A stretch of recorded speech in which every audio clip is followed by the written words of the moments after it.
how do you fish for bubblers? You cast at them. What happens when you cast at them? You spook them. What happens when you spook them? You've got to wait. I'm not interested in waiting any longer. You know, if I can get a bite really quickly by dropping a bait on their head and not spooking them, then surely that's the biggest edge that you can have in fishing. There isn't a bigger edge than that.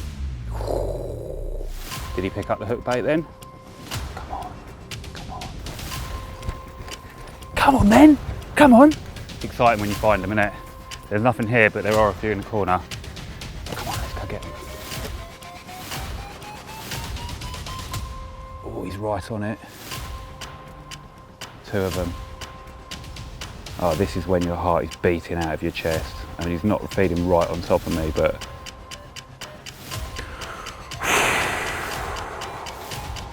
this is the buzz, isn't it?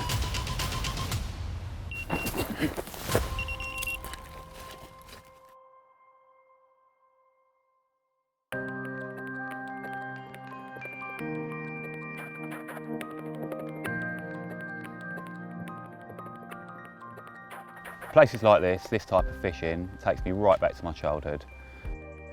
In the modern carp fishing world where it's so busy and it's hard sometimes to just do your own fishing without having to take into account what other people are doing and them moving the fish around. And so back to this place, it's like natural, it's like man versus fish, which is, for me, it's been amazing.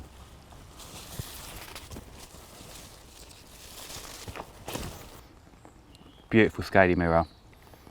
The reason I come to places like this, not really interested in size these days, it's much more important how they look. And yeah, this makes me very happy. And it wasn't the only one of the night either.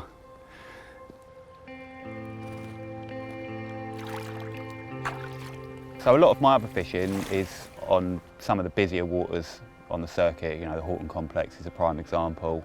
It's very often not rammed, you know, to the extent of the likes of Bluebell and that, but it's busy, you know, and you don't necessarily get your first choice of swim or get to go where you want to go. I still enjoy that type of fishing. That's a very different game of chess, if you like. And actually it plays to my strengths, those busy venues, because people push the fish into the quiet corners.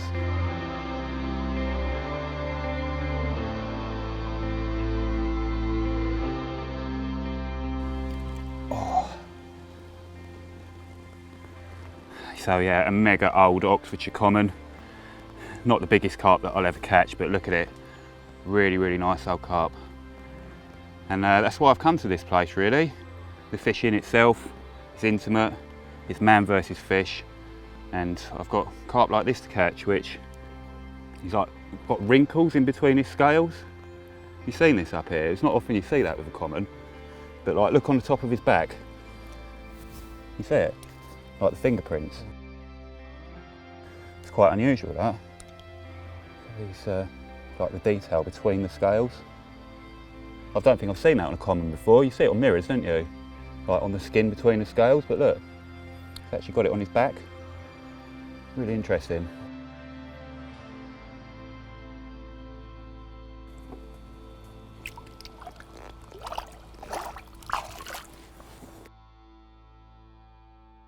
Finding fish in those quiet corners, that's where I really come into my own.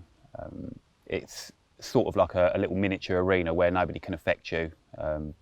Nobody can cast over you, nobody can, I don't know, sheep you, if you like. They get ignored. People don't want to fish one rod in the edge. They don't. They want to sit in a swim. When they walk into a swim with their bucket, they're looking at how they're going to put their bivvy, where the rods are going to go, can I cast? Whereas I'm not looking at the swim at all, I'm looking for the fish. And quite often they're nowhere near, you know, where people are actually looking. It's bizarre. They're under their feet. They're in those little quiet corners that they walk straight past, tunnel vision with their bucket, heading for the popular swim or, yeah. So, yeah, it does actually kind of play to my strengths, fishing busy lakes. When they're quieter, I have to fish normally because the fish are not being pushed around, they're not being moved by other anglers, they're being normal carp. So, yeah, I like both styles. Both styles appeal to me, but this is a very rare thing in this day and age, this kind of fishing. I'm here on my own. I've had it to myself a lot for summer, you know. It's got a very small syndicate, small number of other anglers, and a bit of etiquette, you know. If I'm in this corner, someone turns up, they'll go down the other end. You know, it's kind of nice. I like that.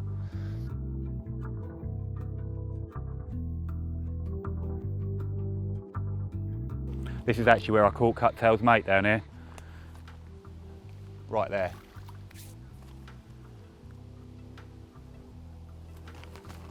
Had it in the biggest common in the lake feeding next to each other. I was going to catch one of the two. I'm actually pleased I caught the mirror though. The fish coming through here all the time. In fact, just before I walked down here, we saw two swim through. Both look like good uns. This is a place where I'm going to bait several times today. I'm going to keep coming back and checking. Hopefully we'll catch him in the act.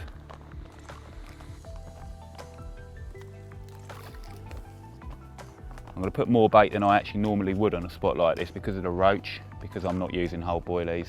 They are relentless here, there's quite a lot of them. So.